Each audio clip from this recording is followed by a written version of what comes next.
одоо дэвшил сурдаг одоо ийм дэвшлийн үнэлгээ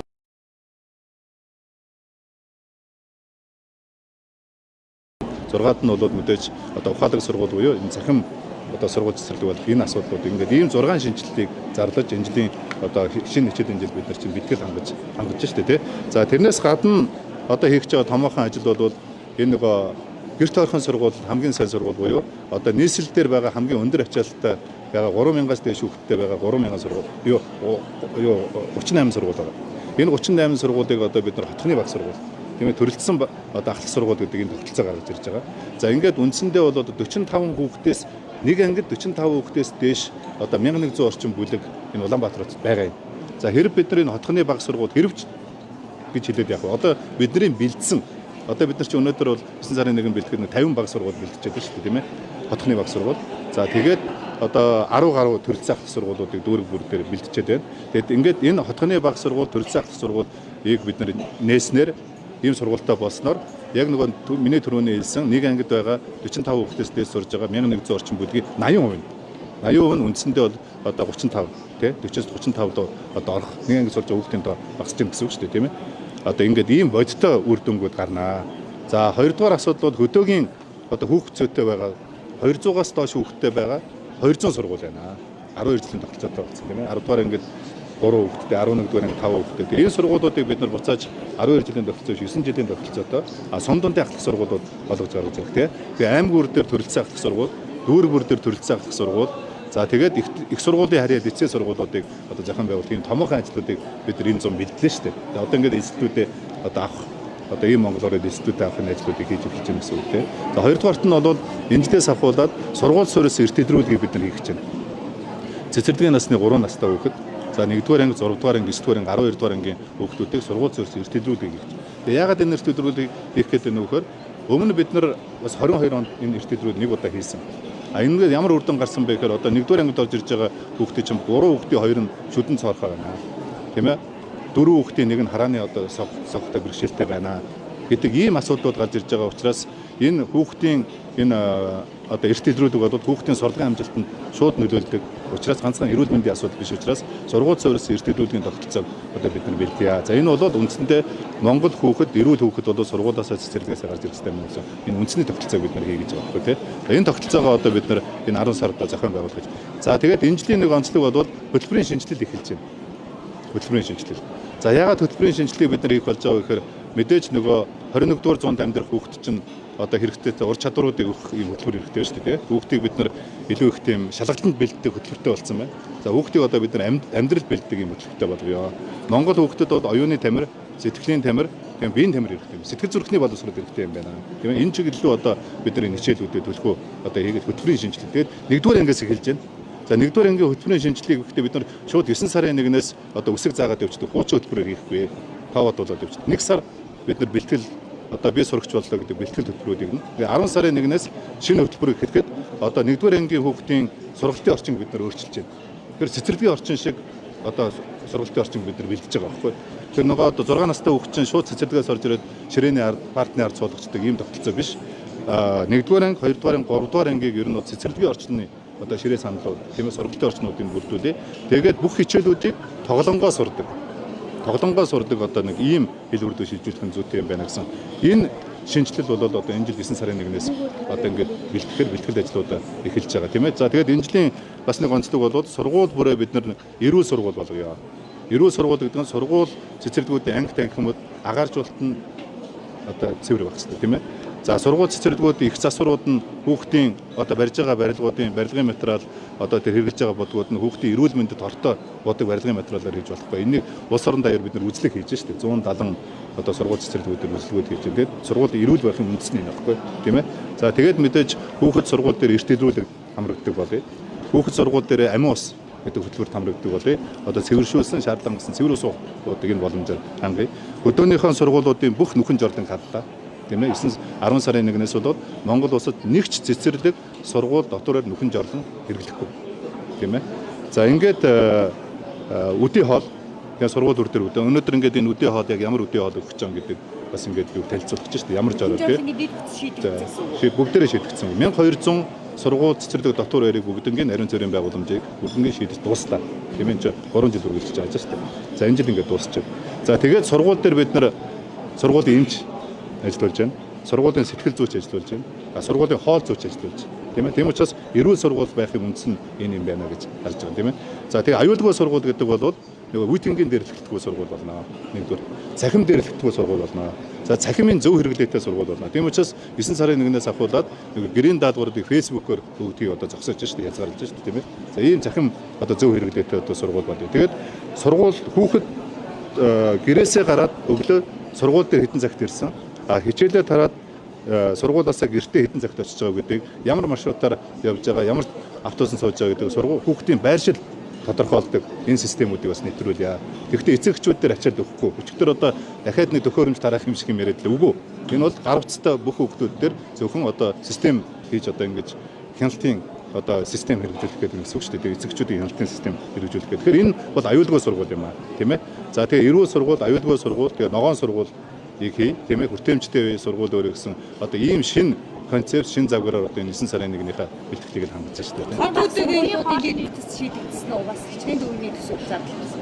За одоо нийт хотхны бага сургуулийг бэлтгэхэд одоо нийт 68 тэрбум төгрөгийн санхүүжилтийн одоо хэрэгцээ шаардлага байгаа. Ингээд төсвийн тодтгол дээр өнөөдөр Монгол Улсын ерөнхий сайд төсвийн тодтголыг танилцууллаа шүү дээ, тийм ээ. Ингээд 50 орчим тэрбум төгрөгийн санхүүжилтийг төсвийн тодтгол дээр тавьж байгаа. Нийслэл 8 тэрбум төгрөгийн санхүүжилт гаргаж байгаа. Ингээд 50 орчим хотхны бага сургууль бэлэн болж байна.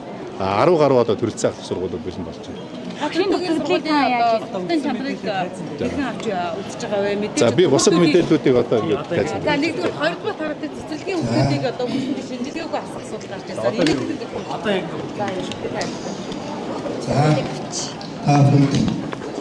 өнөөдрийн бүгдийг зүйсэн сэтгүүлч зөвлөж маань яриадсан.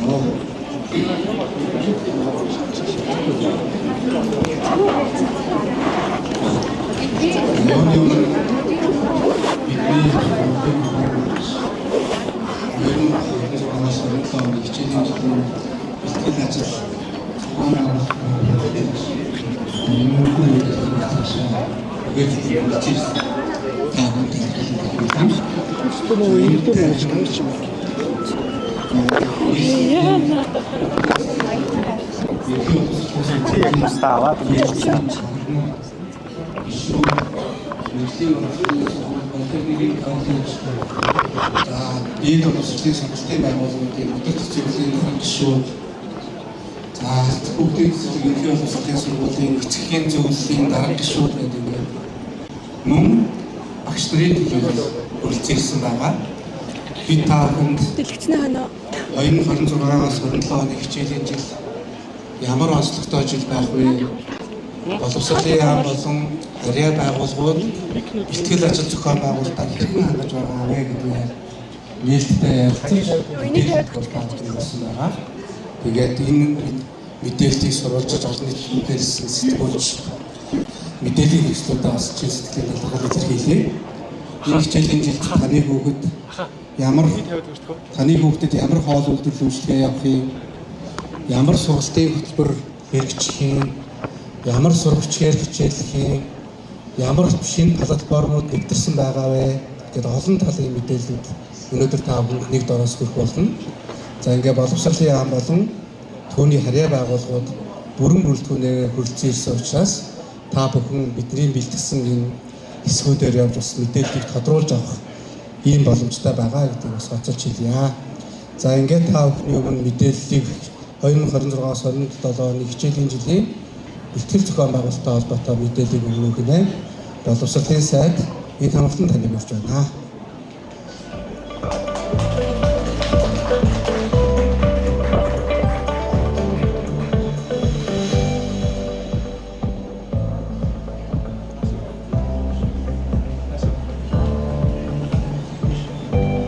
За та бүгдийнхээ энэ өдрийн амраа Монголын галтрыг өнөөдөр ч бас их бэлтгэл сая өдөр юм байна шүү дээ, тийм ээ.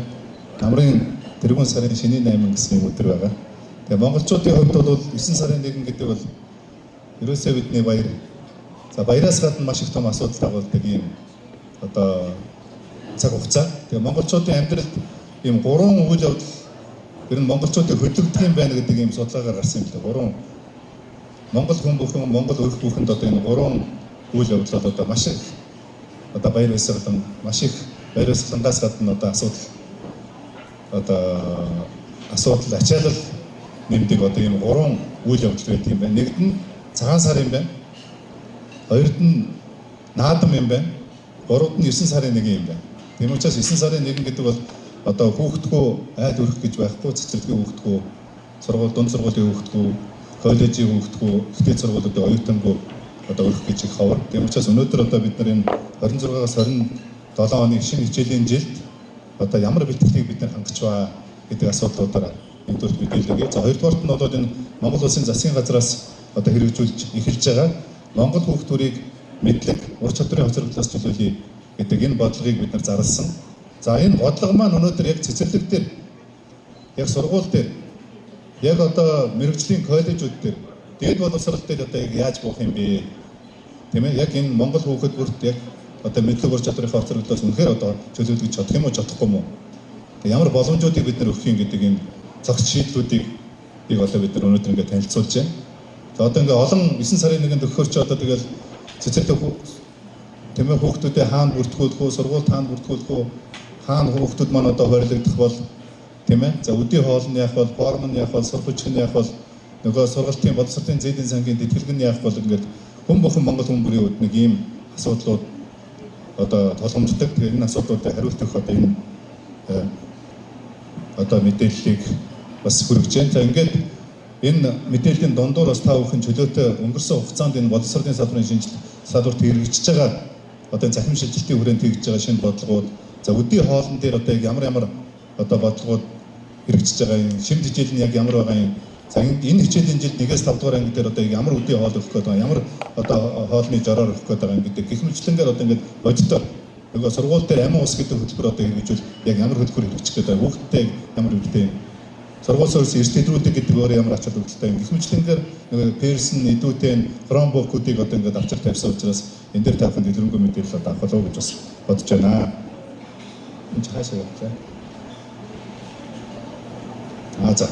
За ер нь яагаад Монгол хүүхдүүдийг одоо мэдлэгийн хоцрогдол тийм ээ ур чадварын хоцрогдлоос чөлөөлөё гэдэг энэ бодлого гарч ирсэн бэ гэдэг асуудал. Тэгэхээр өнөөдөр яагаад монголчуудын нэг цаг бүтээж байгаа дотоодын нийт бүтээгдэхүүн юу бүтээмж хөлс цалин ус ер нь яагаад монголчуудын баг цалинтай болсон юм бэ? Тийм ээ өнөөдөр солонгос хүн нэг цаг $15 цалинтай ажил хийж байхад яагаад монгол хүн нэг цаг $2 ажил хийдэг болсон юм бэ гэдэг асуудал байхгүй. Яг энэ юунаас болчих гэдэг асуудал байж. Тийм ээ?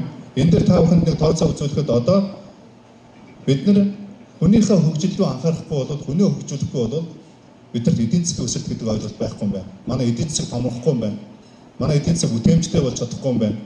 Тийм ээ? За ингээд энэс бол маш их том эдийн засгийн алдагдал Монгол улс орж байгаа жил бүхэн. Өнөөдөр бид нар ингээд хүмүүн капиталаа хөгжүүлж чадахгүй жил бүхэн $5.7 тэрбум одоо алдагдал хүлээж, бодиттой алдагдал хүлээж байгаа гэдэг тооцоог Дэлхийн банкнаас гаргасан. Энэ ямар учиртай тоо вэ гэхээр та бүхэн мэдж байгаа шүү дээ. Монгол улсын дотоодын нийт бүтээгдэхүүн өнөөдөр $20 тэрбум төрсөн шүү дээ, тийм ээ? $22 тэрбум болж байгаа. Их $8 болж байгаа. Тэрний чинь 5.1-ндээ боломжийг бид нар алдаад байна гэсэн үг. Тийм учраас бид нар энэ сургуулийн өмнөх боловсрол, ерөнхий боловсрол, мэрэгжлийн болон техникийн боловсрол, дээд боловсрол, насан туршийнхаа боловсролын тогтолцоог шинжлэхгүйгээр Монгол улсын эдийн засаг өсөхгүй юм байна.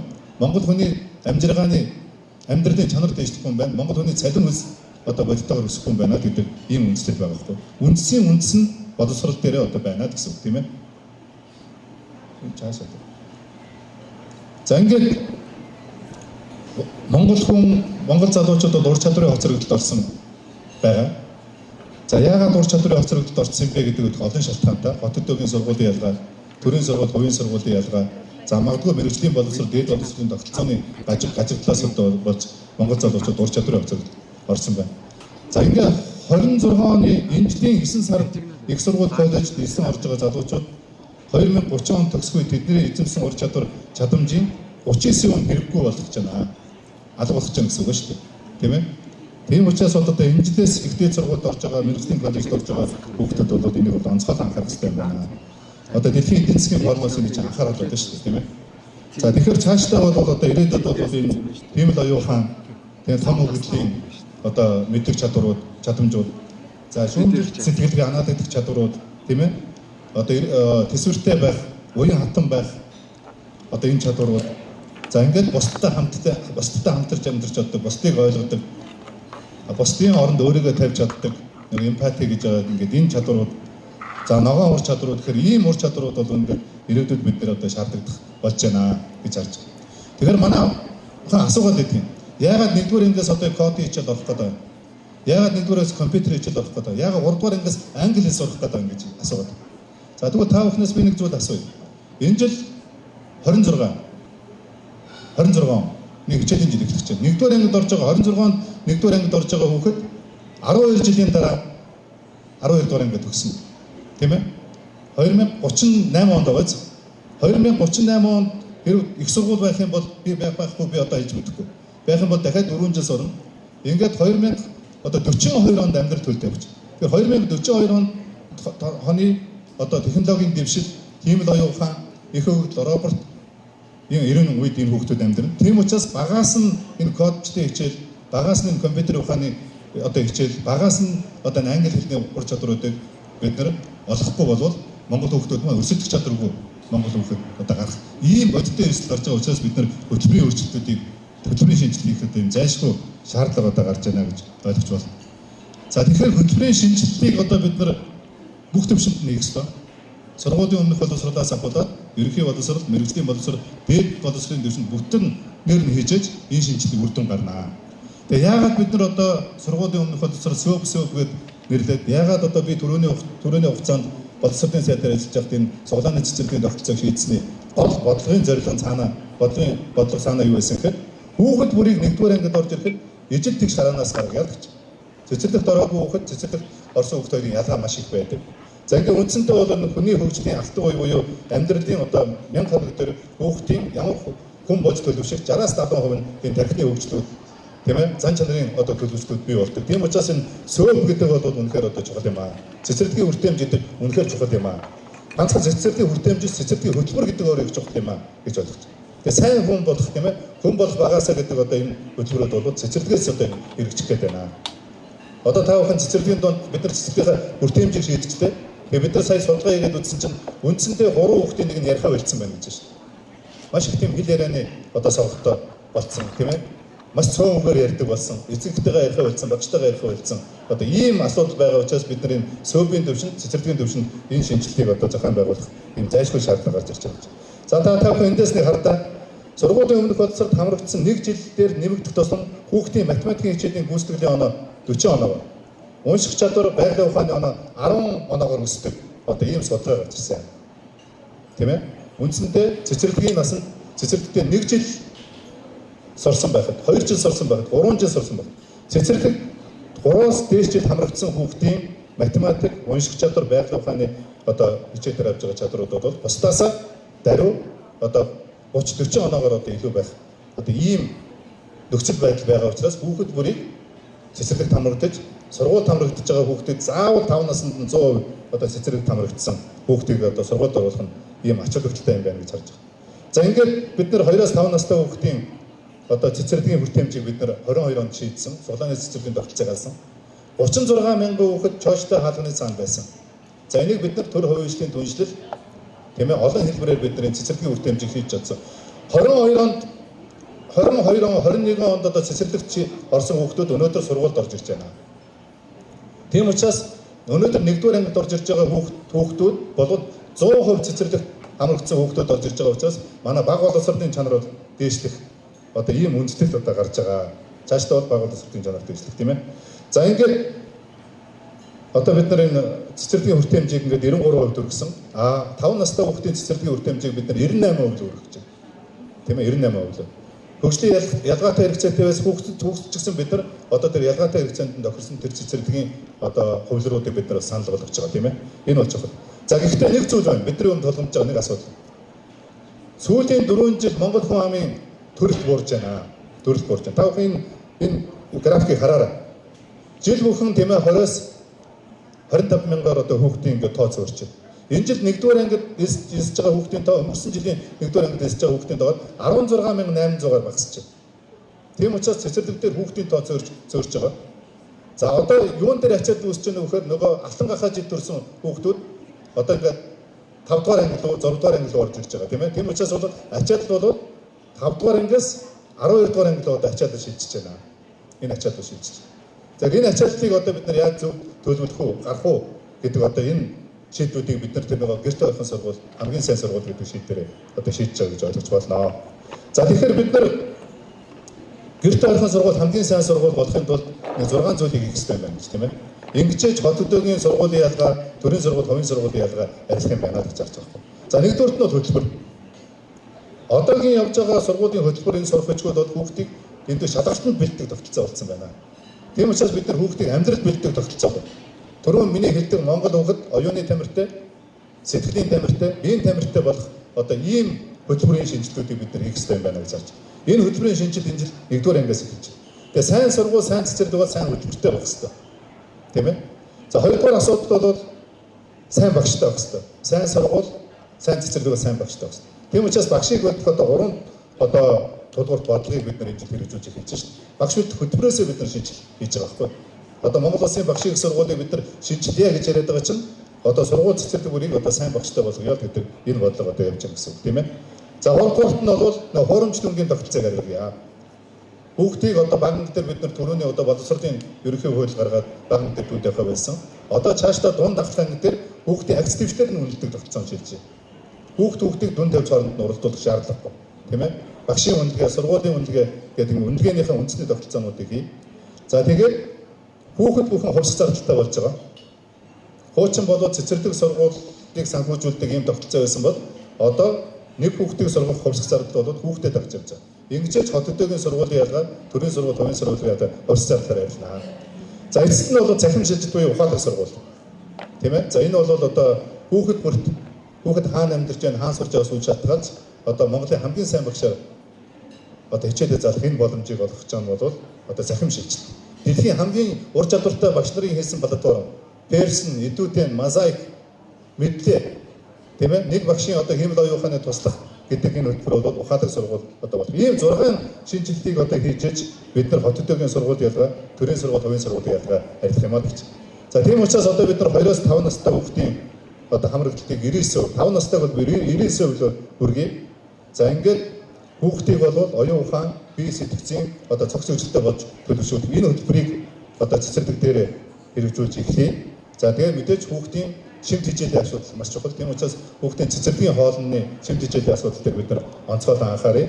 За тэгээд мэдээж багшийн хөгжил сайн багштай байх хэрэгтэй. Багшийн одоо карьерийн замналын зургийг шинжиж, ажлын нормыг өөрчилнө. За багшийн ачааллыг одоо 30-аас доошгүй хуваар одоо бууруулах одоо энэ ажлуудыг бодлогын зохицуултуудыг бид нар хийж байна. За ингээд бид нар цэцэрлэгүүдийн орчныг бас өөрчлөе. Яг л хөтөлбөр шинжлэгдэж байгаа учраас хүүхдүүдийн одоо тэр сонирхож байгаа сонирхол, тоглож байгаа тоглоомууд их өөрчлөгдөж байгаа, хичээлүүд их өөрчлөгдөж байгаа учраас энэ цэцэрлэгийн орчинг одоо өөрчлөе гэж ингэж харж байгаа.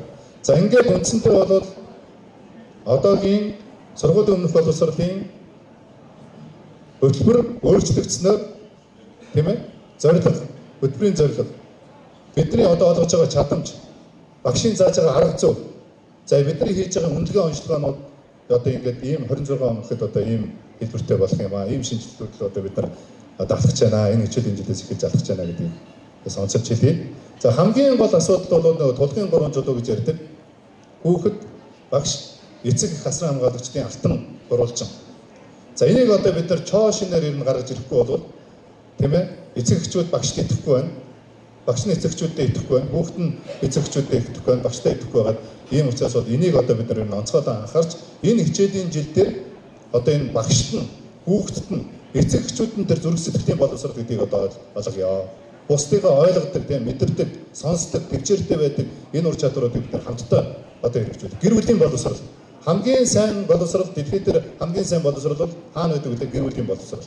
Тийм учраас энэ гэр бүлийн боловсрол, эцэг эхийн боловсрол, эцэг их сургууль цэцэрлэгүүд хамтарч ажиллах одоо энэ шинэ хамтын ажиллагааны түншлэлийн хэлбэрийг одоо гаргаж ирье. Энэ бол манай хөтөлбөр дээр шинэ хөтөлбөрийн хэлбэр дээр ингэж явах юм аа гэж харж байна. За тэгээд миний түрүүний хэлсэн цэцэрлэг өөрөө ногоон байх, эрүүл байх, хүртээмжтэй байх, аюулгүй байх, ухаалаг байх одоо энэ бүх орчнуудыг одоо хангаж ингэж ажиллая гэсэн энэ ажлын бэлтгэл ажлуудыг бас бид нар хийж байгаа. За ингэж чадах юм бол бид нар 2-5 насны хүүхдийн одоо хүртээмжийг 98% руу хүргэнэ.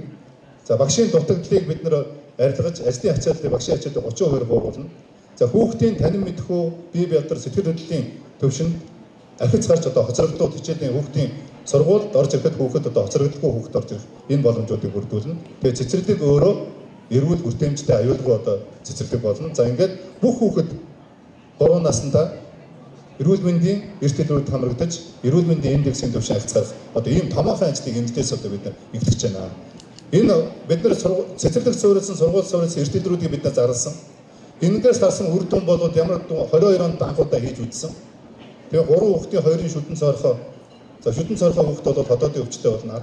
Залуу одоо том бол одоо дарахыг өвчтэй болно. 4 хүүхдийн нэг нь одоо харааны совготой байна гэдэг ийм асуудлууд гарсан учраас энэ сургууль суурилсан эрт төлөвлөлт гэдэг бол амин чухал асуудал юм а гэж харж байна. За ингээд өнгөрсөн хугацаанд бол одоо бид нар сургууль цэцэрлэгийнхаа хүртээмжлэлээр бол маш том амжилтууд гаргасан байна. Хүртээмжтэй маш том амжилтууд гаргасан. За гэтэл хамгийн гол асуудал бол энэ боловсролын чанарын асуудал гэдэг хот өдөөгийн сургуулийн ялгаа, төрийн сургууль, хувийн сургуулийн ялгаа гарсан байна. Тийм ээ. Энэ дээр бол одоо сурч чадварын хомсдол. За 2.5 жилийн одоо хоцрогдол үүссэн байна. PISA-гийн үнэлгээ тийм ээ. Ингээд хөтөлбөрийн зах зээл дээр бол 15-аас 24 насны 10 залуугийн нэг нь одоо сурдгүй ажилтгүй нэг ийм нэг талаа ажилтгүйдэлтэй нөгөө талаа ажлын байр зарлаад ажлын байр дээр хийж ажилтгүй нэг ийм ур чадварын одоо хомсдол Монгол улсад одоо үүссэн байна. Тийм ээ. За ингээд энийг одоо бид нар өөрчлөх ёстой. За бүхэн энэ дээр харж байгаа. 2 жилийн өмнө, 3 жилийн өмнө хийсэн олон улсын PISA-гийн үнэлгээгээр хотын хүүхэд, аймгийн төвийн хүүхэд, сумын төвийн хүүхдүүдийн математик, унших чадвар, байгалийн ухааны хичээлүүдийн зөрүү, Монгол хүүхдийн мэдлэгийн хоцрогдолтын зөрүү ингээд гарцсан шүү дээ. Тийм ээ. 3 хүүхд тутмын нэг нь уншснаа ойлгохгүй байна. Тийм ээ. 2 хүүхд тутмын нэг нь математик, байгалийн ухааны сурч чадвар сууж чадаагүй байна гэдэг ийм л зүйл өнөөдөр бодитойгоор байгаа байхгүй. Тийм учраас одоо бид нар гэрте орхон сургууль хамгийн сайн сургууль гэдэг энэ хөтөлбөрийг хэрэгжүүлэхээс өөр арга байна. За ингээд энэ PISA-гийн үнэлгээ бол ганцхан хүүхдийн сургалтын амжилтыг үнэлээд байгаа үнэлгээ биш ээ. Энэ PISA-гийн үнэлгээ бол нийгэм эдийн засгийн үзүүлэлтээр өгдөг гэж байгаа үнэлгээ. Хэрвээ тухайн хүүхдийн эцэг их нь ажилдаа орлоготой байвал, тухайн хүүхдийн эцэг их нь одоо боловсролын төвшин дээр байх юм бол, тухайн хүүхдийн эцэг эхчүүд нь уншдаг одоо эцэг эхчүүд байх юм бол энэ нь шууд одоо хүүхдийн энэ сурах чадварт одоо нөлөөлдөг ийм нөлөөлөлттэй юм байна гэдэг. Энэ тийм ээ эцэг эхийн орлого хөдөлмөр хэрэглэх боловсролын төвшин бол хүүхдийн сургалтын амжилтанд одоо шууд нөлөөлдөг одоо ийм үзүүлэлтүүд юм байна шүү гэдгийг бас хэмждэг ийм учиртай үнэлгээ юм байна шүү дээ PISA-гийн үнэлгээ чинь. Яагаад PISA гэж яриад байгаа юм зам тийм ээ. За тийм учраас бол ерөнхий боловсролын төвшөнд одоо бид нар түрүүний хэлсэн одоо 6 том шинжилгээг одоо хийн. За ингээд үндсэндээ бол бид нар хиймэл оюун ухаан тийм ээ сэтгэл зүрхний боловсролын хичээлүүд, кодчил, за олон улсын англи хэлний хөтөлбөрүүд гэх мэтлэнгээр ингээд энэ хөтөлбөрүүдийг хэрэгжүүлэх юм зайлшгүй шаардлагууд бас гарч ирж байгаа. За ингээд бид нар одоо хотхны баг сургууль, тэгээ төрөлцсөн ахлах сургуулиудыг одоо хийх ийм одоо шаардлагууд гарч ирж байна. Өнөөдөр манай Монгол улсад бий болсон байгаа нэг асуудал бол хөдөөгийн сургуулиуд нь хүүхдцөөтэй, хотын сургуулиуд нь одоо хүүхдийн ачаалтыг дээж чадхаа болсон нэг ийм л улс орн болчиход байна шүү дээ. Тийм учраас бол одоо хөдөөгийн 200-аас доош хүүхдтэй 200 орчим одоо сургууль 12 жилийн тогтцоотой сургуулийг бид нар 9 жил сумын дундын ахлах сургууль, аймгийн төвдөр төрөлцсөн ахлах сургуулиудаа гаргаж ирдэг тийм ээ. Ийм асуудал. За хамгийн гол асуудал бол энэ хүүхдийн одоо унших чадрын хөгжлийг сайжруулах юм зайлшгүй шаардлага үүсэж байна. Ерөөсөө унших чадвар байхгүй бол бүх хичээл дээр хүүхэд амжилт гаргаж чадахгүй, өөрсдөө хэмжиж чадахгүй. Тийм учраас одоо бид нар ингээд энэ унших чадрыг хөгжүүлэх бас юм үндэсний хөтөлбөрүүдийг зарлахаас одоо өөр аргагүй болж байна. За энэ жил 1-р анги дээр одоо шинэ хөтөлбөрийн шинжилгээ эхэлж байгаа. За Монгол улсад сүүлийн 30 жил 6-аас 7 удаа хөтөлбөрийн шинжилгээ хийх гэж оролцсон. Бас оромдсон. Тийм ээ. За гэхдээ бидний том алдаа юу байсан бэ гэхээр сайд бүхэн ирж хөтөлбөр зарладаг. А тэгэхдээ хөтөлбөр зарладаг тэр хөтөлбөрөөр багшаа бэлддэг, сурах хүчгээ бэлддэг, хувьсах зардлаа өөрчилдөг, сургалтынхаа орчинг өөрчилдөг байсан учраас энэ хөтөлбөрүүд тодорхой үр дүнд хүрээгүй. За тийм учраас энэ алдааг бид нар дахиж давтахгүй тулд тийм ээ энэ жил 1-р ангиас бид нар одоо хөтөлбөрийн шинжилгэүүдийг хийж байна. За 1-р ангиас ихтэй яг хуучин шиг нөгөө 9 сарын 1-нд цэцэрлэгээс ороод ирэнгүүт нь шууд партны ард чирээний ард суулгаад ингээд үсэг чэйжлүүлээ тоогдоод ингээд ихтүүлэхгүй. 10 сарын 1 хүртэл би сурагч боллоо гэдэг одоо энэ хөтөлбөрөөр хэрэгжиж ирнэ. Миний сургууль тийм ээ бид нэг ангийнхан би сургуулийн сурагч би суралцж чадна гэдэг одоо энэ хөтөлбөрөөр эцэгчүүдтэй намд асран хамгаалагчтай намд Сургууль дээр нь одоо бид нар 1-р ангийг одоо бүх 1-р ангийг инжилж чадахгүй байх. Гэхдээ үе шаттайгаар нийслэлээс эхлээд 1-р ангийг бид нар цэцэрлэгийн орчны одоо жижиг хүүхэд суудаг ширээ сандаас сольж эхэлж байна. Цэцэрлэгийн 6 настай хүүхдийг. Тийм учраас цаашдаа 1-р анги, 2-р анги, 3-р ангид цэцэрлэгийн орчныг бүрдүүлсэн ийм сургалтын хөтөлбөрүүд хэрэгжүүлж энэслээс эхлэж шүү дээ. Энэслээс эхлэж байна тийм ээ. За энэ бол одоо маш том ийм дэвшил одоо болно гэж харж байна. За энэслээс ахуулаад одоо бид нар хөтөлбөр нэгэн шинжлэж байгаа учраас гэрийн даалгаврыг тогтолцоогоо өөрчлөгч байна. За Монгол гэр бүлийн хамгийн том хэрүүлийн айлан бол гэрийн даалгавар тийм үү? Хүүхэд эцэг эхчүүдтэйгээ муудалцдаг тийм ээ? Эцэг эхчүүд хүүхдтэйгээ муудалцдаг, багш хүүхдтэйгээ муудалцдаг асуудал бол гэрийн даалгавар. За тийм учраас өнөөдөр Монгол улсад байгаа гэрийн даалгаврын тогтолцоо бол оновчгүй байна. Ачаалалтай байна. 1-р ангийн хүүхэд хичээл тарж ирээд 2-оос 3 цаг гэрийн даалгавар хийж байж болохгүй үстэй. Тийм ээ? Анги өсөх тусам хүүхдийн гэрийн даалгаврын ачаалал нэмэгдээд 3-р ангиас бүр огцом нэмэгдээд 3-оос 4 цагийн ачаалалтай өгч яана гэж ярьж шүү дээ. Үнэн үү? Үнэн биз дээ. За тийм учраас одоо бид нар энэ 10 минутын одоо дүрм гэдэг энэ дүрмийг шинжилж байгаа тийм ээ. Нэг хичээлийн гэрийн даалгавар 10 минутаас хэтрэхгүй байна. Цаашдаа бид нар энэ гэрийн даалгаврыг баг анги дээр болоод хичээл бүр дээр гэрийн даалгавар өгөхгүй, хичээлүүдийн хооронд нь уйлдуулж байгаа гэрийн даалгавар өдөр бүхэн шалгадаг биш. Тийм ээ 2-7 хоногт сард нь тэр даалгаврын гүйцэтгүүдийг шалгадаг. Ийм уян хатан одоо тогтолцоон шилжүүлнэ гэж харж байна. Уян хатан тогтолцоо. Тэгэхгүй бол энэ гэрийн даалгавар гэдэг бол үнэхээр одоо ийм хоцрогдсон одоо ийм тогтолцоо байна. За дахиад дээрэс нь бол бид нар одоо энэ жил 9 сарын 1-ээс ахуулаад гэрийн даалгавруудыг фэйсбүүкээр өгөхгүй. Тийм ээ? Хүүхэд өөрөө гэрийн даалгавраа фэйсбүүкээр авах гэж фэйсбүүкт ороод донтдог. Тийм учраас одоо бид нар 9 сарын 1-ээс ахуулаад бид нар гэрийн даалгавруудыг одоо сошиал сүлжээгээр буюу фэйсбүүкээр өгөхгүй. Энэ нь зөвхөн сургуулийнхаа LMS гэдэг одоо энэ системээр дамжиж эцэгчүүд хүүхдүүд одоо эцэгчүүдтэйгээ харьцах, сургуультайгаа харьцахаас ийм ажлууд хийж. Тийм учраас энэ хичээлийн жилийн нэг онцлог бол гэрийн даалгаврын тогтолцоон дээр шинжилгээ хийсэн. Тийм ээ? Гэрийн даалгаврыг оновчтой болгосон. Гэрийн даалгаврын ачааллыг багассан. Хүүхдийн нас сэтгэхүй дээр одоо тодгуурласан ийм гэрийн даалгавар. Одоо багш хүүхэн хүүхдүүдэд бүгднийг адилхан гэрийн даалгавар өгдөг. Сургагчдаар байгаа гэрийн даалгавар адилхан өгдөг. Одоо энэчнээс ахуулаад багш тухайн хүүхдийн одоо архиц дэвшил, насны онцлог, тийм ээ суралцсан одоо тэр онцлогтод тохирсон ийм өөр гэрийн даалгавруудыг төвшөнд дарсан гэрийн даалгаврыг 10 минутын дотор одоо гэрийн даалгаврыг хийж дуусдаг. Ийм одоо хэлбэрээр бид нар гэрийн даалгавруудыг одоо ийм тогтолцоонд шинэ тогтолцоонд одоо шилжүүлж байна гэж ойлгож болно. За ингээд миний түрүүний хэлсэн нөгөө ширээ сандаас ахуулаад сургалтын орчнуудыг одоо бид нар цэцэрлэгийн насны хүүхдэд зориулсан ийм сургалтын орчнуудыг үе шаттайгаар одоо шилжүүлж байна. За ингээд мэдээж нөгөө багшийн 3 дугаар бодлого гэдгийг би бас түрүүн хэлсэн. Багшаа тийм ээ. Багшийг ямар хөтөлбөрөөр бэлдэх, багш одоо тасралт ажлын байран дээр очиод тасралтгүй одоо сурах одоо ингээд энэ ажлын байрны багшийн одоо 3 дугаар бодлого гэдэг сайн сургууль болвол сайн багштай байх хэрэгтэй. Тийм учраас одоо сайн сургууль, сайн цэцэрлэг болвол сайн хөтөлбөртэй байх хэрэгтэй, сайн багштай байх хэрэгтэй. Тэгээд энэ сайн багшийн одоо энэ тогтолцоог хэрэгжүүлээ. За ингээд багш бэлдэх тогтолцоо бид нар одоо Монгол Улсын их сургууль дээр суурилж Кембрижтэй хамтарсан багш бэлдэх шинэ сургууль гаргаж ирж байна.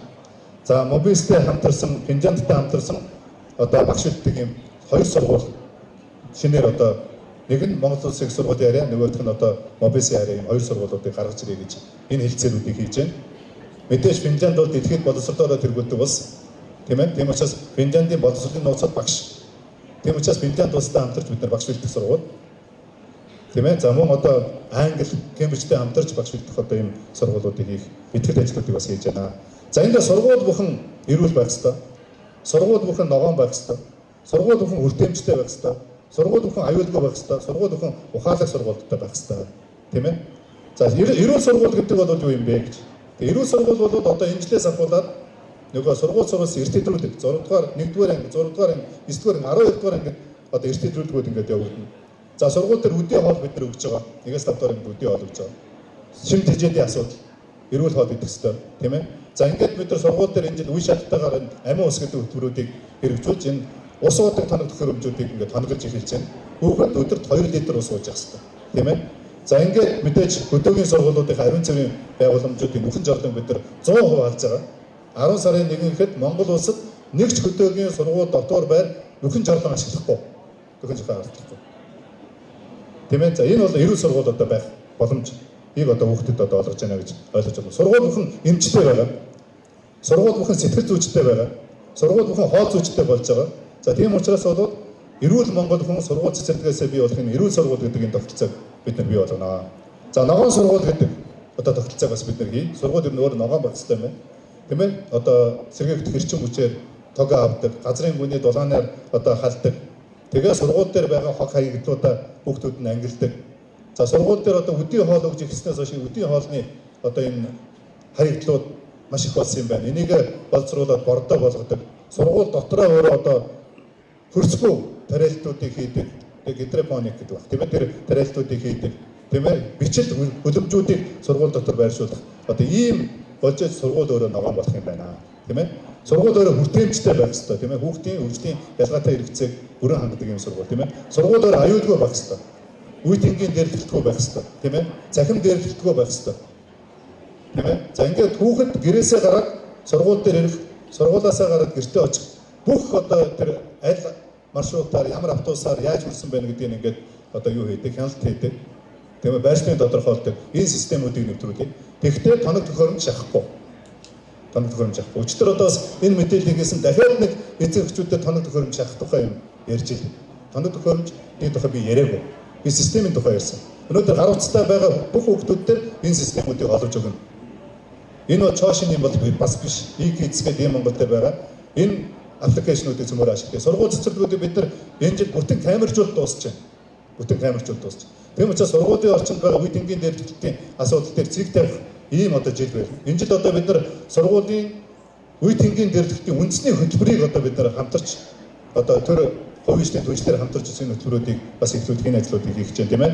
За мэдээж ухаалаг сургууль гэдэг бол миний түрүүний хэлсэн интернеттэй одоо бүтэн компьютер хангалтын асуудал, ухаалаг дэлгэцийн асуудлууд одоо сурах хүчүүд өнөөдөр хүндэж байгаа. Тийм учраас бол цахим сурах хүчтэй одоо болох энэ асуудал байх юм аа. За эрүүл сургууль бол түрүүний миний хэлдэг одоо нэртэдрүүлэг тийм ээ ингээд ийм дээрлэгтэй асуудлууд руу сургууль одоо байна гэж харж байгаа. За үдийн хоол. За өнөөдөр үдийн хоолны сургуулийн үдийн хоолны зардыг 2500 төгрөгөөр үдийн хоол өгöd байгаа юм шиг нэг юм буруу ойлголт байгаад байна. Энэ 2500 төгрөг бол сургуулийн хоол бэлдэж байгаа материалын зардал. Материалын зардал. За энэ материалын зардлаас гадна тоног төхөөрөмж, хөдөлмөр, эрчим хүчгээд сургуулийн өөрийнх нь хоолны өртөг гэж байдаг. Та бүхэн энэ тоонуудыг хараарай. Өнөөдөр цалин хөлс, цахилгаан ус, тийм ээ? Энэ тоног төхөөрөмж өгөөжлөгээ гэдэг энэ бүх хоолны өртгүүдийг ингээд бид нар бүгдийг өвдөн тооцоог юм. За ингээд тооцохоор өнөөдөр нэг хүүхдийн өдрийн хоол 2500 төгрөг биш, нэг хүүхдийн өдрийн хоол 4600 төгрөгөөр бид нар хоол өгч байгаа шүү. Нэгээс 5 дугаар ангийн хүүхдэд бид нар 4612 төгрөгөөр хоол өгч байгаа шүү. Тэгээ энэ хойлголтынхаа зөрүүг одоо зөвмөр засцааруулах ийм асуудал ажлууд байх болно гэж харж байгаа. За энэ одоо миний түрүүний хэлсэн тийм аа Эрдэнэ төлөвлөрийн одоо санхүүжилтээр хийсэн одоо өдөөгийн 1200 орчим сургууль цэцэрлэг дотор байруудын нөхөн жорлон галсан ажлууд энэ жил ингээд дуусчихэ. Тийм ээ. За Эрдэнэтийн хамт олонд одоо бид нар талрах хэвээр. Эрдэнэ төлөвлөртөө бид нар талрах хэвээр. За мөн одоо ингээд энэ 20-с 24 онд улсын хурлд сонгогдож ажиллаж байсан эмэгтэй гишүүдтэй бид нар талрах хэвээр. За тэр цэсмээ өнөөдөр тэр байнгын орон дараагаар ажиллаж байсан ундрам баяр сайхан гэх мэт ингээд энэ хүмүүст одоо бид нар талрах хэвээр гэж би харж байгаа. Тийм ээ. Энд бол манай эмэгтэйчүүдийн гишүүд, эмэгтэй гишүүдийн сан санаачлагаар одоо хийгдсэн одоо ийм хөрөнгө оруулалт. За энийг бол одоо бид нар сүүлийн 2 жил нэлээд удаачрсан байсан. За энийг одоо эрчимжүүлж одоо бид нар яг 10 сарын 1-ээс өдөөгийн сургууль цэцэрлэгүүдээр нөхөн жорлон ашиглахгүй байх одоо энэ тогтолцооны шинжилгээг хийж байна. За аюулгүй сургуулийг бас би түрүүн тайлбарласан. За сургуулийн бүтцийн өөрчлөлтүүд нөгөө хөдөөд бага хүүхдтэй болцсон. Хотод хүүхэд нэгтсэн. За тийм учраас одоо гэрте орхон сургууль гэдэг энэ тогтолцооны шинжилгэүүдийг зөвмөрөө хий. Та бүхэн энэ нэг тоо хардаа 1989 он хүртэл нийт ерөнхий боловсролын сургуулийн 15.3% нь бага сургууль. Тийм ээ? 51.1% нь дунд сургууль. 33.7% нь ахлах сургууль. Дэлхийд ч гэсэн яг ийм жишг байдаг. Төлөвлөлт сайтай улс орнууд ийм жишг. Гэтэл 2026 онд баг нийт сургууль бүгдээр 12 жилийн тогтолцоонд орсон. Нийт сургуулийн баг 80 орчим хүн 12 жилийн тогтолцоонд орсон. Хөдөөдөр маш цаа хүүхдтэй 200-аас доош хүүхдтэй 200 сургууль бий болсон. Одоо ийм асуудал гарсан байна. За энэний бодлогын алдаануудыг одоо бид нар засч залруулах хэрэгтэй. Энэний цаана хүүхдийн боловсролын чанарын асуудал бид нар яриад байгаа юм. Чанарын асуудал яриад. Хүүхэд гараанаас ижил тэгш өгч гэх чанарын асуудал ирнэ. Яагаад бид нар сум дунд явах сургууль гаргаж ирж байгаа вэ гэхээр хүүхэд сумын баг хүүхэдтэй ангид орж ирэхээр өөрийнхөө дуртай хичээлийг сонгож чадах байлждаг. Сонгоны хичээл гэдэг бол нэг хичээлийг 10-аас 15 хүүхэдээс доошгүй хүүхдүүд нэг хичээлийг сонгож иж сонгоны бүлэг гарч ирдэг. Тийм учраас хөдөөд нөгөө хүүхдүүд нь цөөн хүүхэдтэй нэг ангид байхад нэг сургууль нь 10 дугаар ангид 15 хүүхдээс ч цөөн хүүхэдтэй сургуулиуд бий болчиход байна шүү дээ. Тэгээ энэний цаана бол ингээд боловсрын чанарын асуудлууд, хүүхдийн ирээдүйн асуудлуудаас ярьж байгаа гэдгийг манай ард иргэд маань бас сайн ойлгох хэрэгтэй гэж би ойлгож байна тийм ээ. Ойлгосоо гэж бас хүсэж байна. За ингээд бид нар төрөлцсөн ахлах сургууль, за хотгоны баг сургууль, тэгээд гэрте орхон сургууль гэдэг одоо ийм сургуулийн загвар, сум дундын ахлах сургууль, аймаг бүр дээр төрөлцсөн ахлах сургууль, за 5 бүс дээр Кембрижийн тогтолцоотой төрөлцсөн ахлах сургуулиудыг одоо барьж байгуулах ажлуудын бүтээн байгуулалтын ажлууд бас энэ жил ингээд эхэлж байна.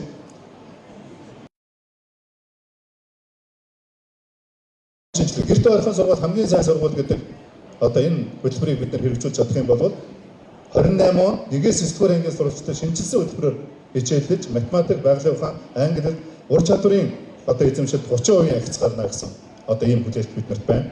За ахлах сургууль, коллеж, их сургууль чадсан суралцаж кредит тооцоолох одоо боломжтой болно. Их сургууль төрөлцсөн ахлах сургуульд орсон хүүхэд, их сургуулийн харьяа төрөлцсөн ахлах сургуульд орсон хүүхэд, их сургууль 4 жил сурахгүй. Их сургууль 3 жил сураад 1 жил хэмнэн гэсэн кредитэд тооцоолох гэсэн үг тийм ээ. За ингээд багшийн дутагдлууд ингээд бүрэн арилна сургуулиудын бүтцтэй холбоотой. Чадамжийн шаардлагад нийцсэн багшийн ижлэх хөв 70% болно. За сургуулийн насны хүүхдийн боловсролын үйлчлэгээ бид нар 100% хамруулна. За энэ одоо бид нар ногоон, эрүүл, хүртээмжтэй аюулгүй ухаалаг сургуулийг энэ жил 100 сургуулийг одоо зарлаж байна. Ингээд цаашдаа бүх сургуулиуд маань үе шаттайгаар одоо бүх сургууль ногоон, эрүүл, аюулгүй хүртээмжтэй ухаалаг сургууль болох энэ тогтцооны шинжилгэүүдийг бас эхлүүлж байгаа. За ингээд үндсэндээ сургуулийн суудлын тоо 60,000 орчим хувиар одоо нэмэгдэж цаашдаа сургуулиуд нэг ээлж, хөдөөгийн сургуулиуд маань нэг ээлжинд одоо орж байгаа. Тэгээд нэг ээлжийн сургуультай алхмаар урьдчилах юм боломжуудыг гарч байна гэж бодож. 3 ээлжийн сургууль гэдэг ойлголт өнөөдөр Монгол улсад байхгүй болсон. Өнөөдөр Монгол улсад 3 ээлжийн сургуулиар хичээж байгаа нэгэн сургууль байна. Тэр сургуулийг бид нар энэ жил зохион байгуулалтанд оруулаад энэ жилийн 9 сарын 1-ээс 3 ээлжийн сургууль гэдэг ойлголтын дээр бид нар цэг тавьж гэнэ гэж ойлгож байна. Цэг тавьж. Тийм ээ? Ийм өөрчлөлт. За ингээд мэрэгжлийн болон техникийн боловсрол дээр одоо өөрчлөлт хийх ёстой. Монгол залуучууд ур чадварын хоцрогдолд орсон байна. Тийм ээ? Одоо ингээд та бүхэн үзүүлэлтүүдээр харж байгаа. Дэлхийн улс орн дээр энэ 69, 61, 66, 68 дээр гайгүй байгаа юм байна шүү дээ. Алтан дунд 200 эд орноос гайгүй байгаа юм байна шүү дээ гэж та нар андуурч болохгүй шүү. Энэ бол дэлхийн өрсөлдөх чадварыг тайлан гаргадаг 70 орны уралдуулахад бид нар сүүл мөсгөж байгаа хэлбэр. Сүүл мөсгөж байгаа. Өнөөдөр анги танхимаар орж авсан мэдлэгээ ур чадвар болгож чадахгүй байна. Ур чадвараа амьдралд ашиглаж чадахгүй байна. Ур чадвараа бид нар бүтээгдэхүүн инновац патент болгож чадахгүй байна гэдэг юм байна. Тийм учраас өнөөдөр Монгол хүний нэг цагийн үнэлэмж $2 байна л гэсэн.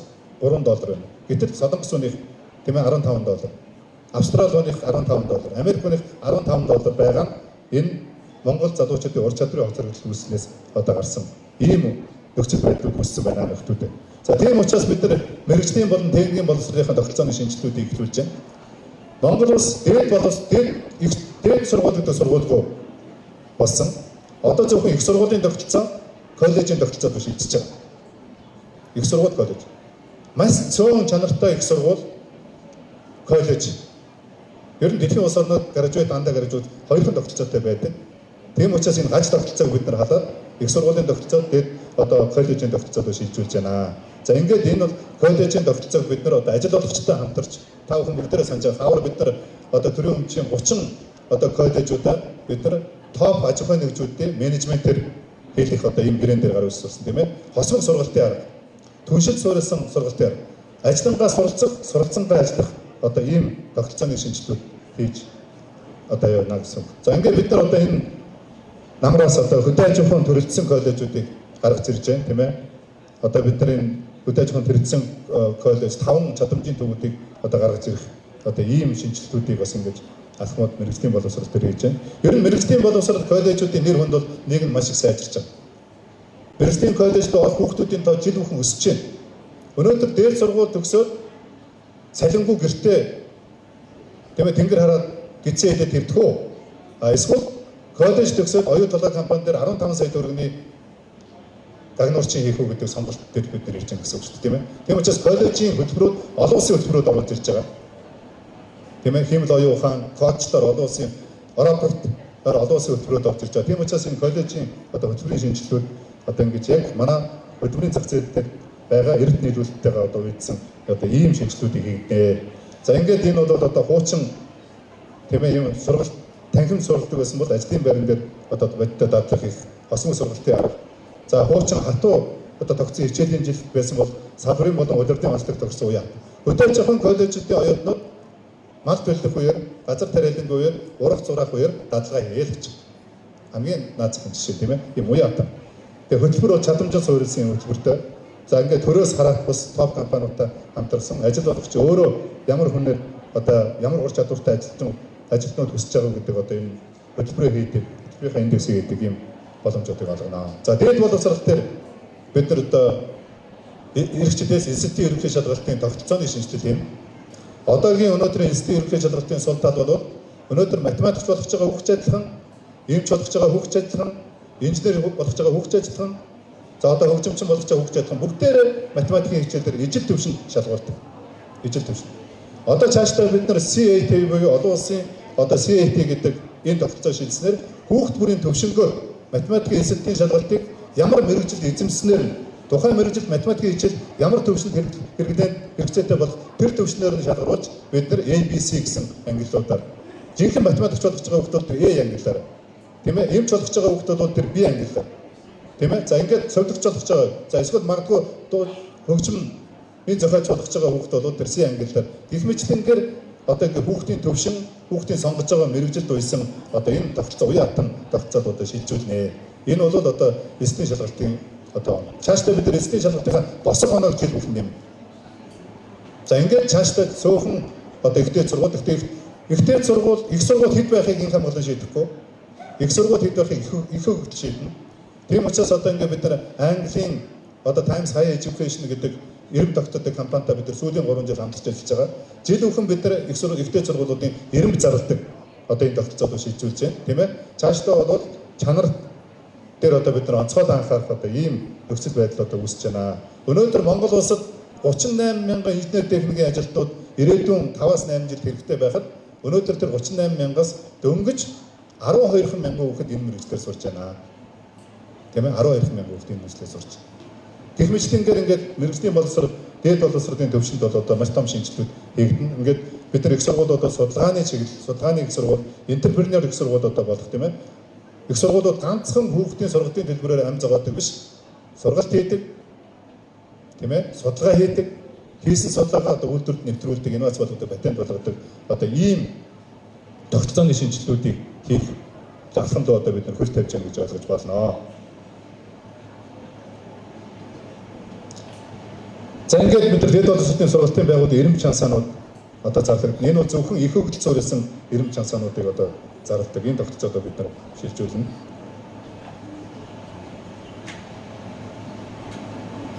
За боловсролын зээлийн сан гэж нэг айхтар хэрүүлийн байдаг тийм ээ. За ингээд боловсролын зээлийн санг одоо бид нар тогтолцооны шинжилгээний ганцхан төсвөөс санхүүжүүлдэг биш, олон их усүрээр одоо санхүүжүүлдэг одоо ийм тогтолцооны шинжилгэүүдийг ихээр хуулиудыг бэлтэж байна. За ингээд цаашдаа боловсролын зээлийн сан цөөхөн хүүхдүүдэд тэтгэлэг өгдөг биш. Аль болохоор одоо хүүхдүүдэд тэтгэлэг өгдөг.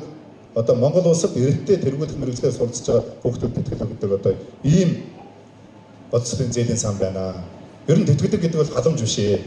Тийм учраас энэ одоо мэргэжлийн сургалт үйлдвэрлэлийн төвдөр өгж байгаа энэ тэтгэлэг бол халамж. Тийм учраас энэ халамжийн тогтолцоог бид нар арилгана. Цаашдаа боловсролын зээлийн сангаас олгож байгаа энэ тэтгэлэг тийм ээ. За энэ сургалтын зээл одоо зэрэгтэй тэргүүлэх мэргэжлийг дэмжих энэ хөтөлбөрүүд бол одоо яг жинхэнэ утгаар нь ил тод шудраг бүтээмжтэй байх. За санхүүжтийн олон хэлбэрээр санхүүждэг одоо ийм боловсролын зээлийн тогтолцоог одоо бид нар шинжилгээр ажиллаж байна. За ер нь өнөөдөр манай Монгол улсын хөтөлбөрийн зах зээл дээр үүссэн байж байгаа энэ ажилгүйдэл ядуурл энэ ур чадварын одоо ялгаа хаанаас үүссэн бэ гэхээр бид нар дэлхийн улс орнууд гэдэг энэ мэргэжлийн үндэсний шатлсан бүтцгэдэг энэ холбоосыг одоо бид нар тасалдсан юм байна. Ийм холбоосоо бид нар бий болгож чадаагүй юм байна. Тэр энэ холбоосыг одоо бий болгоё. Өнгөрсөн хугацаанд бас би хөтөлбөрийн сайтаар ажиллалаа. Тэмээ гэр бүл хөтөлбөрийн хамгаалтын сайтаар ажиллалаа. За одоо бол яг хөдөлмөрийн зах зээл боловсрол хаанаас алдсан юм бэ гэдгийг мэдлээ. Тийм учраас бол одоо энэ салсан салгаа энэ залгаасыг одоо хийх зайлшгүй одоо ийм шаардлага бас байх юм байна. Энэ бол одоо мэрэгжлийн болон дээд боловсролын төвшөнд хийгдэж байгаа одоо маш том шинжилгээ ажлууд байх болно. За ингээд энэ ажлуудыг хийснээр одоо тийм ээ Политехник коллежийн сурагчдын 60% нь ажлын байрны болон осмог сургалтанд суралцаж ур чадвар чадамж эзэмшсэн байна. За ажлын байрны шаардлагын ажил хүчний хангалтууд нэмэгдэнэ. За хөдөө аж ахуйн түншлэлд суурилсан төрөлцсөн Политехникийн коллеж төрөлцсөн чадамжийн одоо төвүүдийг бий болно. За иргэд ур чадвараа шинээр эзэмших, хөрвөх чадамжийн түвшин ахиулах уян хатан одоо боломжтой болно. За тэргүүл хэрэгтэй мэргэжлэр коллеж их сургууль төгсөгчдийн доо 28% нэмэгдэнэ. За их иргүүд хиймэл оюуханд суурилсан их сургуулийн эрэм чансааны одоо системтэй болох ийм тогтолцооны одоо шинжилгээ бид нар алхаж байна. За энэ захим шилжилтийг бол би түрүү нэлээд их тайлбарласан тийм ээ. Энэ одоо ингээд та бүхэн бүгдээрээ ингээд энд ингээд харж байна. Персон эдүүдээ эдүүдээр хорон бокийг аваад ирдэ.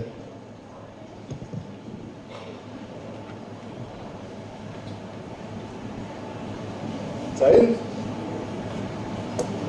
нэг алдартай хорон бок. Тийм ээ. За энэ хорон бокийг одоо 100 мянган хорон бокийг одоо энэ хичээлийн жилдээ багтаж бид нар одоо сургуулиуд дээр хангагдана. Энэ ганцхан компьютер биш.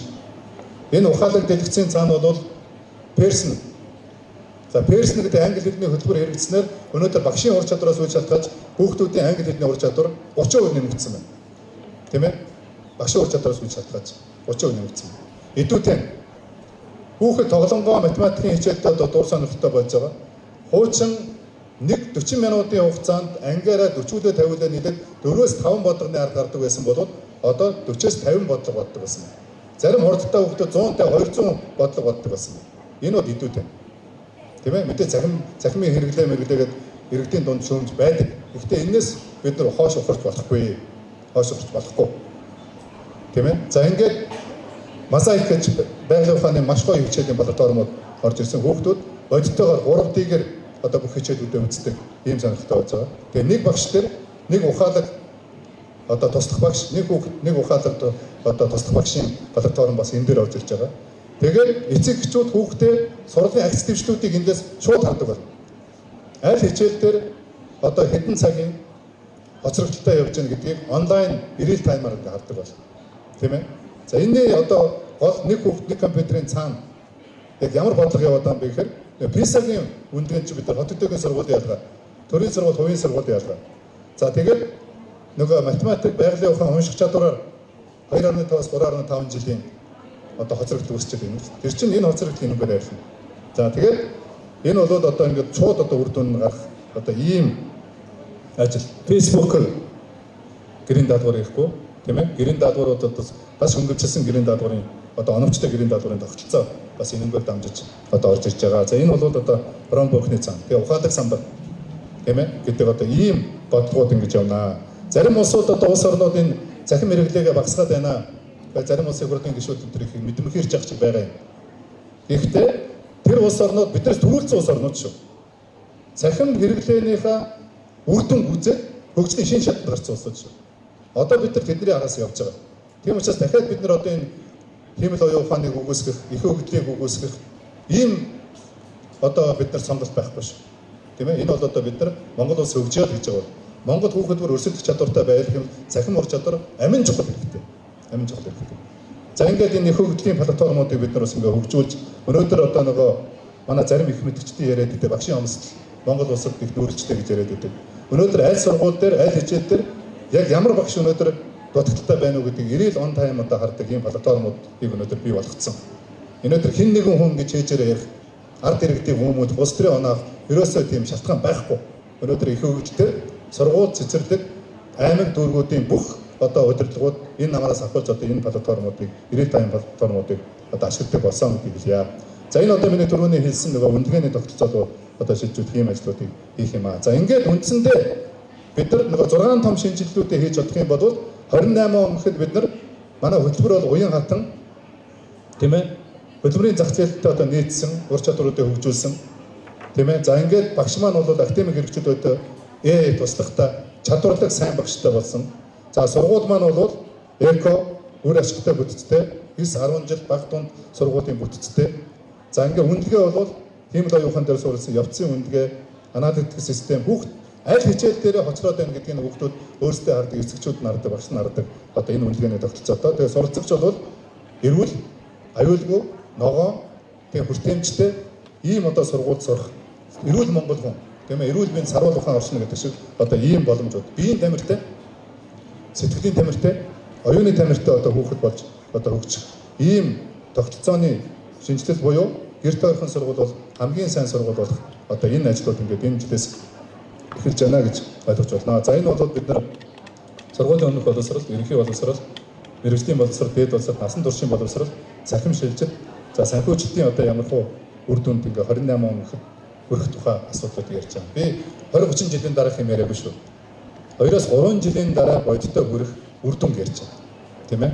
За ийм учраас бол одоо бид нар энэ удаагийн энэ намрын 26-аас 27 оны одоо хичээлийн шинжил бол амин чухал одоо ийм чухал хичээлийн шинжил Монгол Улсын засгийн газраас одоо хэрэгжүүлж эхэлсэн Монгол хүүхд төрийг мэдгийн хоцрогдлоос Монгол хүүхд төрийг ур чадрын хоцрогдлоос чөлөөлөх энэ хөтөлбөр, энэ бодлого, сургууль цэцэрлэг, коллеж, ихтэй сургууль Монгол айл өрх бүрт одоо хүрсэн одоо ийм бодлогын шинжилт хийсэн ийм жил байх юм аа гэдгийг бас би ингээд та бүхэнд онцлчихъя гэж бодож байна.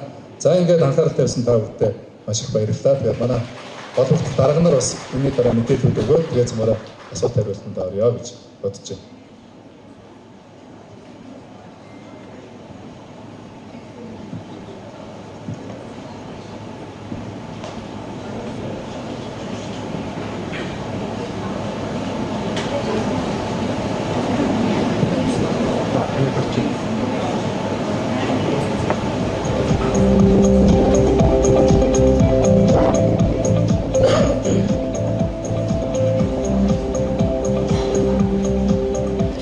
За та бүхэнд энэ өдрийн мэндийг хүргье.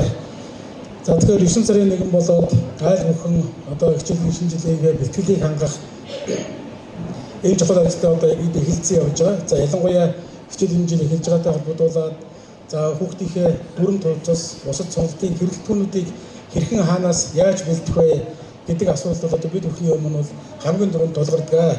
За одоо ялангуяа сүүлийн бас өдрүүдэд сошиал медиа ресурсууд дээр сургуулийн дүрм төвцтэй холбоотой за бас буруу зөрүүтэй мэдээлэлүүд бас явж байгаа. Тэгэхээр би одоо энэ талаар бас эцэг эхчүүд за багш нар хүүхдүүд тандсан маш одоо сургуулийн дүрм төвцтэй холбоотой товч тодорхой мэдээллийг бас та бүхэнд өгнө. За ер нь сургуулийн дүрм төвцийг хэрхэн ямар зохион байгуулалтаар яаж хангах вэ талаар холбогдох хууль эрх зүйн хуримтлалчдад маш тодорхой заасан байдаг.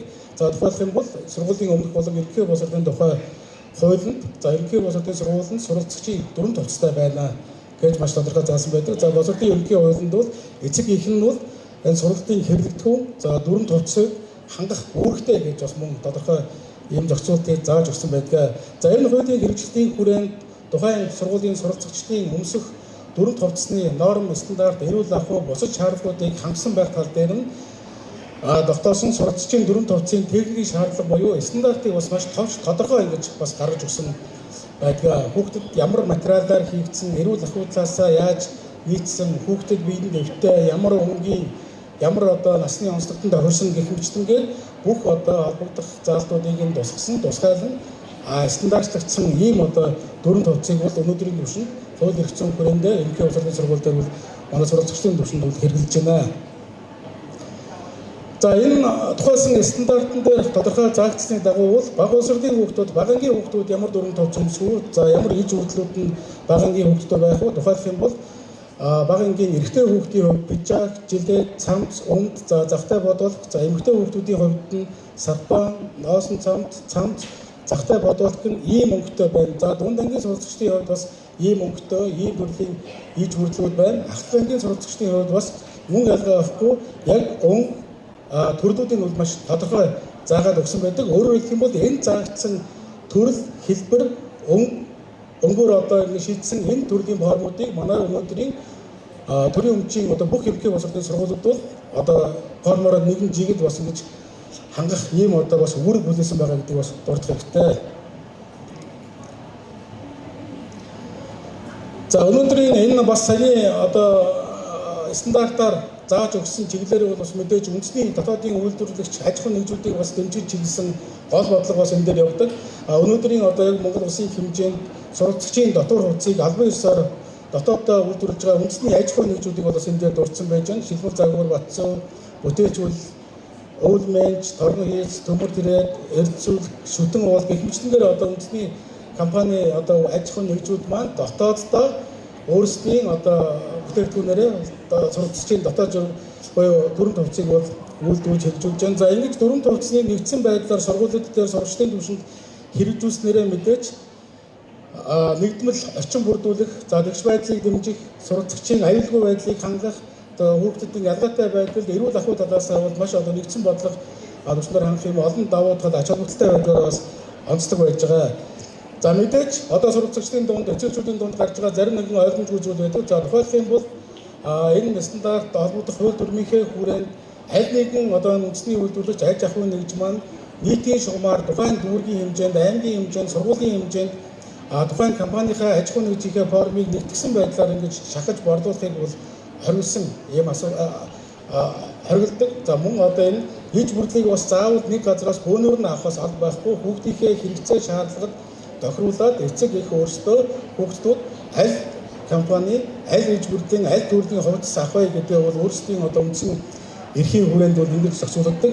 За мөн одоо хамгийн гол зүйл гэх юм бол дуртай сургууль, дуртай аймгийнхаа хэмжээнд өөрсдөө одоо саяны стандартад заагдсанаас өөр төрлийн дүрм товцоор жигдрэх, худалдан авах энэ зүйлсүүд бүр хуулиар хатуу хоригдсон зүйл байдаг учраас манай эцэг эхчүүд одоо хичээлийн жилийн бэлтгэлээ хангалттай хүүхдүүдтэй саяны дурдсан стандартад заагдсан энэ нэр төрлийн формын иж бүрлүүдээр байгаа хувцас одоо дүрм товцыг бол авч хэвлэх ийм шаардлагатай байна гэдгийг бас ойлгож авах нь зүйтэй байгаа гэж. За ингээд миний товчхон мэдээлэл дуслаа.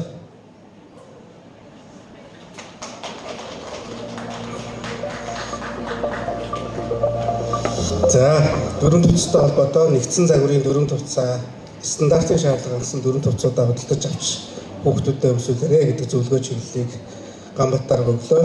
За одоо сургуулийн бүтцийн өөрчлөлт тэр дундаа нийслэлийн ерхий боловсролын сургуулиудыг төрөлцсөн ахлах сургууль хотхны одоо хотхон хороололт зохион байгуулах баг сургуулиудтай холбоотой мэдээллийг нийслэлийн боловсролын газрын дарга амар төвшин дарга та бүхэнд өгнө.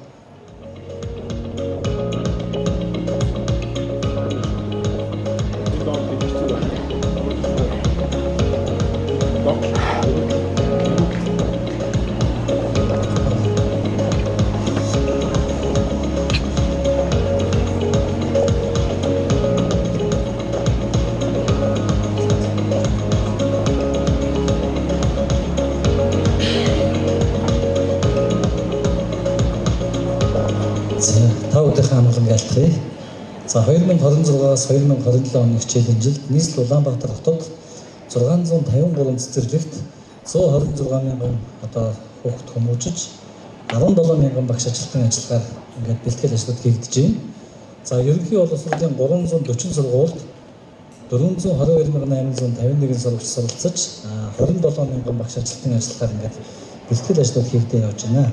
За нийслэлийн ерөнхий боловсролын сургууль цэцэрлэгийн сүүлийн 5 жилийн статистик өсөлт тоонуудын арилтанд нэж эндээс татан гараа авч байгаа. За яг энэ өдрүүдэд цэцэрлэг сургуулийн бүртгэлийн ажлууд явагдаж байгаа. 2022-оос эхлэн цэцэрлэг сургуулийн бүртгэлийг захин шилжүүлж эцэг эхчүүд очир дугааргүйгээр хаа байгаа газраас ингээд шууд бүртгүүлэх боломжтой болсон. За өнөөдрийн байдлаар цэцэрлэгийн бүртгэл 94 мянган одоо хүүхэд бүртгэгдсэн байна. Тэр www.parents.cg хэдүүцэг хэмээн рүү орохоор шууд аль дүүрэгт гишний хүүхэд бүртгэж байгаа real time-аар шууд харагдаа явчихна. Тэгэхээр манай дүүргийн хүүхдүүдийн бүртгэл манай цэцэрлэгийн хэдэн хувьтай яаж явж байгаа гэдэг нь иргэд эцэг их болон энэ шийдвэр гаргагчдад багш нарт бүгд нээлттэй ингээд зохион байгуулагдаад явах ийм боломжтой болсон. Энэ бас нэлийн талархал хүлээж байгаа ийм ажлууд байгаа. За ерөнхий боловсролын сургуулийн 1-р ангийн сурагчид мөн бүртгэлд мөн захин бэлтгэл хамгаалаад ингээд явж байна.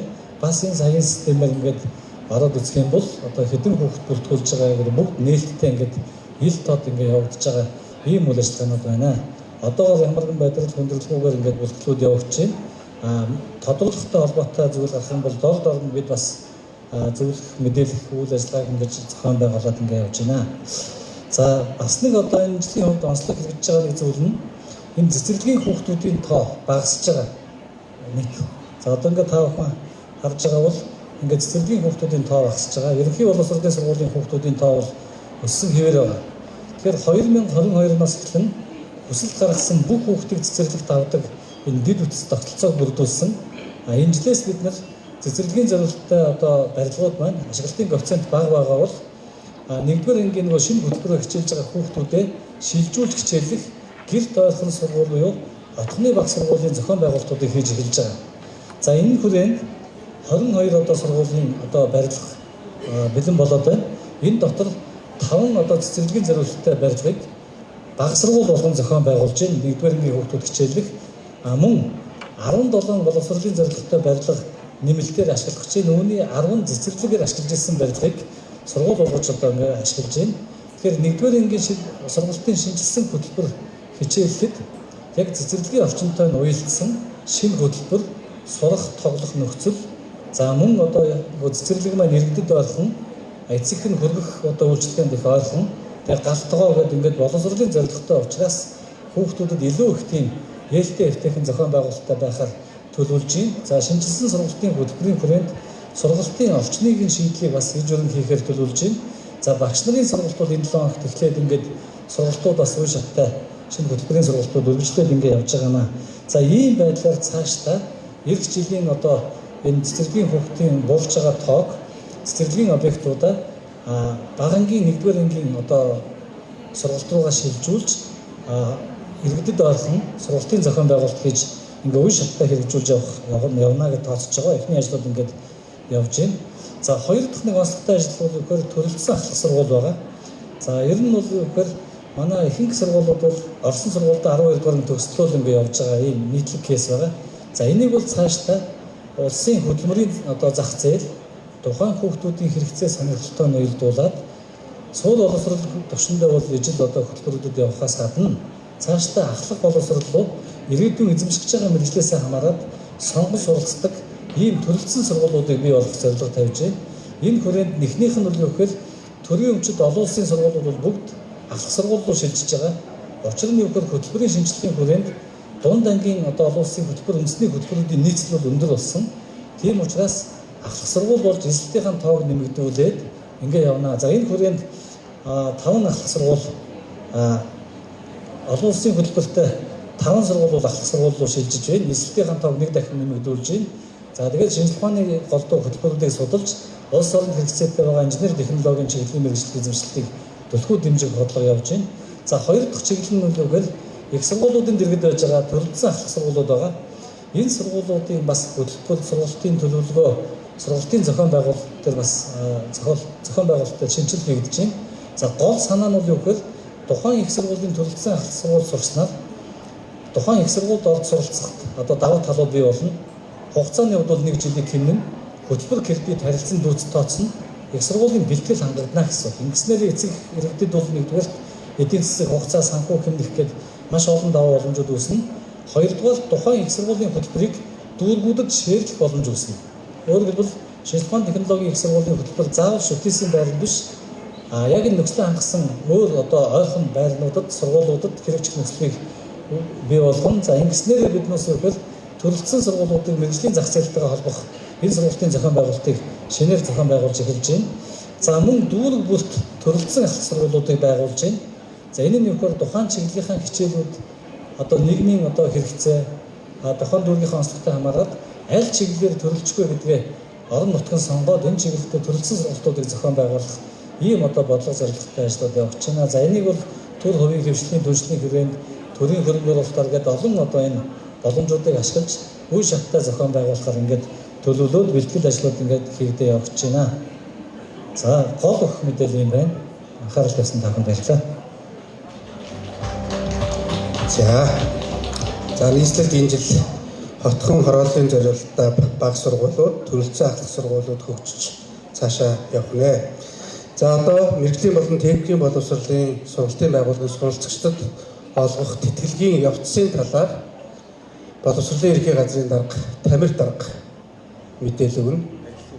За Тамир дарга ярилцлага өгч байгаа маань. Зохисон дарга байна. Яриа өгч байгаа тийм. За манай мэдээлэх хүмүүс бүгд ярьцлага өгч байгаа юм байна. За төр бүгдээрээ завсарлаа. Тэгээд